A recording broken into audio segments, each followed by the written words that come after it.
안녕하십니까. 반갑습니다. 먼저 여러분을 축복합니다.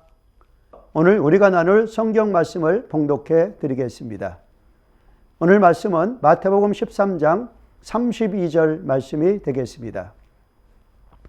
이는 모든 씨보다 작은 것이로되 자란 후에는 나물보다 커서 나무가 되매 공중의 새들이 와서 그 가지에 깃들이느니라. 아멘. 이 말씀을 통하여 자라나는 씨앗처럼 이라는 제목으로 말씀을 나누고자 합니다. 오늘의 말씀은 예수님이 가르쳐 주시는 천국 비유 가운데의 세 번째 비유인 겨자씨의 비유의 말씀입니다. 겨자씨는 헬라어로 시나피, 영어로는 머스터드라고 부르는 채소입니다. 잎과 줄기는 식용으로 사용됩니다. 씨는 양념과 기름과 약재로 사용하는 식물입니다. 당시 팔레스타인에 살고 있던 유대인들이 일상생활에서 쉽게 접할 수 있는 식물입니다. 이 식물의 특징은 씨 중에서 씨가 가장 작기로 유명한 것이 바로 겨자씨였습니다. 그러기에 당시 유대인들의 격언에는 가장 작은 것을 의미할 때에 겨자씨만큼 작은 것이라고 표현하기도 합니다. 그래서 예수님은 천국 비유를 그들이 잘 이해할 수 있도록 익숙히 알고 있는 겨자씨를 예로 들어서 가르쳐 주고 계십니다. 겨자씨는 모든 씨보다 작은 것입니다. 얼마나 작은지 육안으로는 잘 보이지 않을 정도로 크기가 작습니다. 그래서 오늘 성경 말씀에서도 예수님은 천국을 겨자씨의 비유로 가르쳐 주고 있습니다. 그것도 천국은 마치 사람이 자기 밭에 심은 겨자씨 한 알과 같다라고 하였습니다. 이렇게 숫자적으로 한 알에 불과하고 크기로 볼 때도 매우 작습니다. 그럼에도 불구하고 그 씨앗이 일단 심겨지기만 하면 거기에 놀랄 만큼 자라는 비밀이 있다는 것입니다. 천국이 이와 같다는 말씀입니다. 그 성장력이 얼마나 대단한지 보통 1m 내지 2m 정도까지 자란다고 합니다. 그래서 자란 후에는 풀보다 커서 울창한 나무가 된다고 말씀하십니다. 공중의 새들이 와서 그 가지에 깃들일 만큼 자랍니다. 왜냐하면 그 안에는 생명이 있기 때문입니다.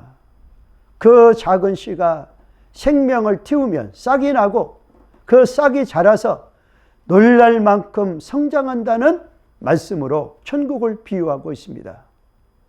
천국은 크고 대단한 것으로 시작되는 것이 아닙니다. 아주 사소하고 작은 것으로부터 천국은 시작이 됩니다. 그러나 그 안에는 생명이 있습니다. 그 생명이 있으니까 작은 씨앗이라도 우리가 상상하지 못할 만큼 엄청난 결과의 천국을 건설할 수 있다는 예수님의 비유의 말씀입니다. 천국의 중요성은 규모나 숫자나 크기에 있지 않습니다. 겨자씨와 같이 단 하나의 아주 작은 씨앗이라도 거기에 생명의 유무에 있다는 이 진리의 말씀을 가르쳐주고 있습니다. 아주 작은 것에 충성하고 아주 작은 자 하나에게 냉수 한 그릇 주는 것으로부터 천국은 시작된다는 말씀입니다. 이 비유는 구속사적으로 볼 때에 하나님 나라의 확장을 가르쳐 주고 있습니다. 아무리 작은 씨앗이라도 그 안에 생명이 있습니다. 그리고 그 생명 있는 씨앗이 심겨졌습니다. 그러니까 그 생명이 점점 자라고 확장이 됩니다. 나중에는 상상할 수 없을 정도로 커지고 확대됩니다. 피곤하고 지친 공중의 새들이 깃들일 만큼 자랍니다. 천국 복음도 이와 같습니다. 천국에 처음에는 겨자씨와 같이 아주 작게 시작된 복음 사역입니다. 그러나 그 안에 예수님의 생명이 있습니다. 그러니까 그 생명이 세월이 지나면서 천국이 점점 확장됩니다. 마을을 넘어서 지역사회를 넘어서 국가를 넘어서 전 세계에 이릅니다. 처음에 예수님 한 분으로 시작된 복음 사역이 12 제자에게로 확장되었습니다. 열두 제자에서 120문도로 확장됩니다. 120문도에서 500여 형제로 확장되었습니다. 500의 형제가 3,000명으로, 3,000명에서 5,000명으로, 그리고 전 세계로 확장되어져 나갔습니다. 처음은 미약하게 시작된 교회입니다. 하지만 그 안에 영적 생명이 있습니다. 그 영적 생명력이 있는 교회, 곧 하나님의 말씀과 성령의 감동이 있는 성령 충만한 교회는 점점 자랍니다. 삶에 지친 많은 영혼들이 구원을 얻기 위하여 모여듭니다. 영적인 생명력이 있는 성령 충만한 성도는 점점 성장하여 많은 영혼들이 그의 은택을 입기 위해서 가까이 합니다. 지친 영혼들이 평안함과 안식을 얻기 위해서 성령 충만한 천국 복음이 있는 곳으로 모여들고 있습니다. 마태복음 17장에 보면은 예수님이 변화산에서 있을 때에 제자들이 귀신 들려 벙어리 되고 기먹은 아이를 고치는 사건이 나옵니다. 그러나 그 제자들은 고치려 했지만 고치지 못하였습니다. 예수님이 변화산에서 내려오셔서 아이에게 귀신을 쫓아내고 병을 고쳐주셨습니다. 그 후에 제자들이 예수께 와서 어찌하여 우리는 귀신을 쫓아내지 못했냐고 예수님께 질문합니다. 그때 예수님의 답변이 너희 믿음이 적은 연고니라. 만일 믿음이 한 겨자씨만큼만 있으면, 만일 믿음이 한 겨자씨만큼만 있으면 어디까지 됩니까? 이 산을 명하여 여기서 저리로 옮기라 하여도 옮길 것이요 또 너희가 못할 것이 없으리라고 했습니다. 생명력 있는 겨자씨와 같은 믿음이 있으면 사람의 힘으로 도저히 옮길 수 없는 산이라도 옮길 수 있다는 말씀입니다. 이것이 바로 겨자씨의 위력입니다. 또한 누가복음 17장 6절에 보면 예수님은 제자들에게 지극히 작은 형제라도 실족하게 하지 말라고 말씀하시는 내용이 나옵니다.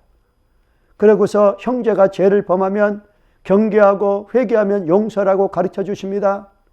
뿐만 아니라 하루에 7번 죄를 짓고 7번 회개하고 용서를 구하면 용서하라고 가르쳐 주셨습니다. 그때에 제자들이 우리에게 믿음을 더하소서라고 예수님께 요청을 합니다. 이때에 예수님께서 하신 말씀이 겨자씨입니다. 예수님은 너희에게 겨자씨 하나일 만한 믿음이 있었다면 이 뽕나무더러 뿌리가 뽑혀 바다에 심기우라 하였을 것이요 그것이 너희에게 순종하였으리라고 누가복음 17장 6절에 말씀하십니다. 즉 생명력 있는 믿음의 역사는 산을 옮기고 뽕나무 뿌리를 뽑을 정도로 대단합니다. 이게 바로 겨자씨의 역사입니다. 사랑하는 여러분, 하나님께 대한 기대감을 가지시기 바랍니다. 우리가 겨자씨처럼 작다고 실망하지 마시기 바랍니다. 그 안에 생명이 중요합니다. 성령 충만한 생명이 중요합니다. 그것을 믿는 것이 믿음입니다. 히브리서 11장 1절에 믿음은 바라는 것들의 실상이요 보이지 않는 것들의 증거라고 가르쳐 주었습니다. 천국 건설은 그 믿음대로 되는 것입니다. 아무리 작고 보잘것없다 할지라도 믿음대로 됩니다. 하나님은 우리가 현재 만족하길 원치 아니하십니다. 앞으로 더욱 성장하여 지역사회에 영향력을 미치기를 원하십니다. 세계 선교에 영향력을 미치는 교회가 될 것을 기대하십니다. 우리 개인도 실력이나 환경을 볼 때에 전혀 쓰임을 받을 수 없을 것처럼 여겨질지 몰라도 하나님의 말씀을 근거하여 선한 겨자씨의 기대감을 가지시기 바랍니다. 그러면 겨자씨와 같이 우리 인생에서 상상할 수 없을 만큼 크고 놀라운 그리고 가치 있는 일을 이루실 것을 확신합니다. 요한복음 14장 12절에 내가 진실로 진실로 너희에게 이르노니 나를 믿는 자는 내가 하는 일을 그도 할 것이요 또한 그보다 큰 일도 하리니 라고 말씀하고 계십니다. 오늘날 믿는 우리도 예수님의 제자들로서 예수님보다 그리고 그 제자들보다도 더 큰 겨자씨와 같은 믿음을 가지시기 바랍니다. 이제 적용하겠습니다. 첫 번째로 예수님께서 천국 비유로 가르쳐 주시는 겨자씨의 의미가 무엇입니까? 그것은 씨앗의 가치는 크기에 있는 것이 아니라 그 안에 생명의 유무에 있음을 가르쳐 주고 있습니다. 다음 두 번째, 겨자씨같이 생명력 있는 믿음의 역사의 위력은 무엇입니까? 그것은 산을 옮기고 뽕나무 뿌리를 뽑을 정도가 겨자씨의 위력입니다. 다음 세 번째, 우리의 겨자씨만한 믿음을 통하여 하나님이 기대하시는 일이 무엇입니까? 그것은 앞으로 더욱 성장하여 지역사회와 세계선교에 영향력을 미치는 교회 되길 원하십니다. 감사합니다. 기도드리겠습니다. 그렇습니다. 하나님, 우리에게 이 겨자씨만한 믿음을 주시옵소서. 겨자씨는 작은 것이로되 그 안에 생명이 있을 때에 심겨져 커서 나무가 되고 울충한 숲이 되어 피곤한 새들이 깃들일 만큼 성장하는 놀라운 위력을 믿게 하여 주시옵소서. 그래서 그 성령 충만한 생명 있는 믿음으로 나아가는 우리가 되게 하여 주옵소서. 예수님의 이름으로 기도드리옵나이다. 아멘.